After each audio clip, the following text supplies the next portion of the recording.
अस्सलाम वालेकुम, कैसे हैं आप सब। उम्मीद है सब खैरियत से होंगे। सब हमेशा आबाद रहें, खुश रहें, अपना बहुत सारा ख्याल रखें और इस गर्मी के मौसम में, सावन भादों के मौसम में अपनी सेहत का बहुत बहुत ख्याल रखें।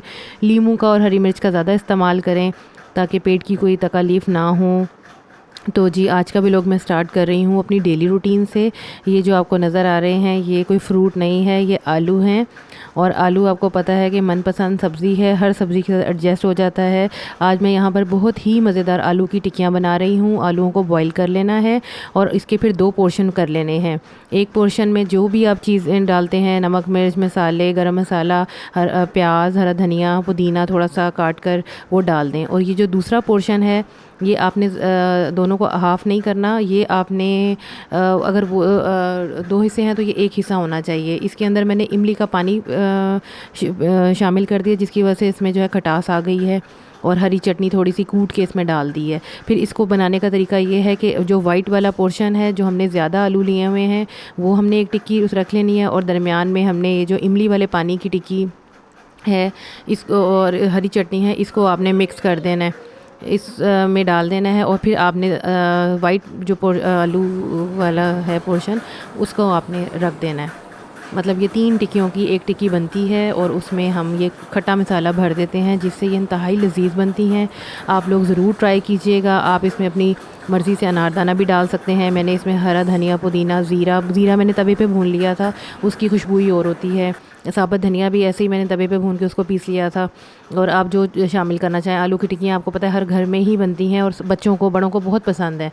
ये मेरे घर में बहुत शौक़ से खाई जाती हैं और मेरे ससुर को बहुत पसंद है, बाकी सब घर वालों को भी बहुत पसंद है।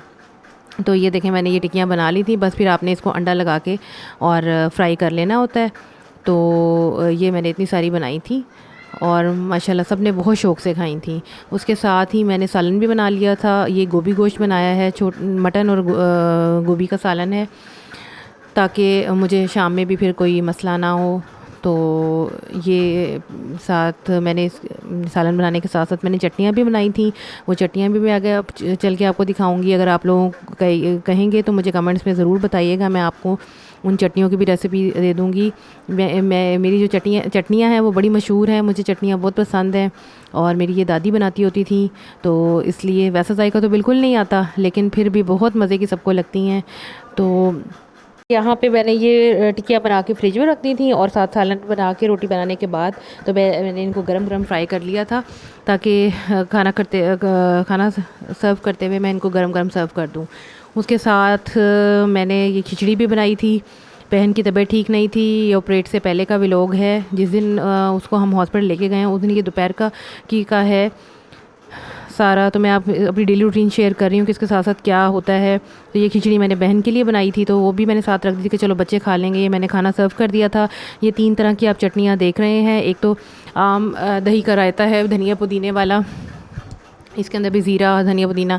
और ये जो है ये लहसुन, ये जो रेड वाली आपको नज़र आ रही है ये लहसुन और जो धड़ा मिर्च होती है और इमली के पानी से बनी हुई है। और दूसरी चटनी जो है वो जो मैंने रायते का मिक्सचर बनाया था उसी में से आधा मिक्सचर रख के और इसमें भी इमली का पानी जो है मैंने शामिल कर दिया था। तो माशाल्लाह माशाल्लाह बहुत मज़े का फिर इसके साथ कॉम्बिनेशन हो जाता है और सबको बहुत ज़्यादा पसंद आती हैं। साथ बच्चों ने केचप भी रखा हुआ था, ये खाना हमने लगाया हुआ था। और सिला जो है मोबाइल लेके बैठी हुई है। बस बच्चे बैठ गए थे, फिर मैंने अंकल आंटी को, मेरे सास ससुर जो हैं उनको बुला लिया। हस्बैंड नमाज़ पढ़ के आ गए थे। फिर मैंने खाना सर्व कर दिया। सबको माशाल्लाह खाना बहुत पसंद आया। बहन ने भी ये सैटरडे को बनाई थी मैंने टिक्कियाँ, तो बहन ने भी उस दिन का खाना खाया हुआ है और अब उनका अपेंडिक्स का ऑपरेशन हुआ है, तो अब वो परहेज़ी खाने पे हैं। फिर उनका मैं खाना भी बनाती हूँ। ये मैंने इनकी मटन की यखनी बनाई हुई है, अब उनका परहेज़ी खाना बन रहा है, तो ये उनकी मैंने मटन की यखनी बना ली। फिर बच्चों को अरबी पढ़ने के लिए भेजा और दोपहर में बच्चे अरबी पढ़ने के लिए जाते हैं। अरबी पढ़ के आती हैं तो फिर ये ट्यूशन के लिए चले जाते हैं। बस सारा दिन इसी तरह से टाइम गुजर जाता है और टाइम का पता ही नहीं चलता।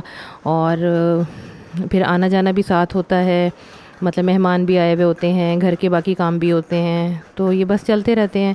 किसी दिन मैं आपको अपनी कंप्लीट जो है डेली रूटीन सुबह से लेकर रात तक की बताऊंगी, शेयर करूंगी। और आप लोग भी बताइएगा कि कितना जो है एक हाउस वाइफ को घर में काम करना होता है, आप लोग क्या क्या करती हैं। ज़रूर मुझे कमेंट्स में बताइएगा। फिर ये बच्चों को नहला धुला के शाम को मैंने तैयार कर दिया, क्योंकि आपको पता गर्मी कितनी होती है, तो बच्चों को ड्रेसेस भी डेली दो दो चाहिए होते हैं। घर के अलग होते हैं, ट्यूशन और सिपारे के अलग कपड़े होते हैं। फिर दोनों दोनों बहनें माशाल्लाह पढ़ने के लिए जा रही थी। माशाल्लाह इतनी प्यारी लगती हैं, ये इतना प्यारा टाइम होता है। देखें स्टेप बाय स्टेप सारा कुछ हो रहा है। पहले ये पैदा हुए, फिर इनका हमने बचपन देखा, माशाल्लाह ये स्कूल जाना शुरू हो गई हैं, अरबी पढ़ती हैं माशाल्लाह। स्टेप बाय स्टेप ये हो रहा है। फिर ये रात का टाइम था तो मैंने ग्रीन टी का कहवा बनाया, तो हस्बैंड का गला ठीक नहीं था, तो वो दूध से शरबत जो है वो डाल के पी रहे थे। बच्चे भी साथ ज़रूर लेते हैं। इसमें मैं थोड़ा सा अदरक डाल देती हूँ, इस कहवे में भी वो सौंफ भी डाल देती हूँ, लेमन ग्रास भी। मतलब कुछ ना कुछ वैरायटी चेंज होती है डेली ना। तो बस उम्मीद है आज की वीडियो पसंद आई होगी।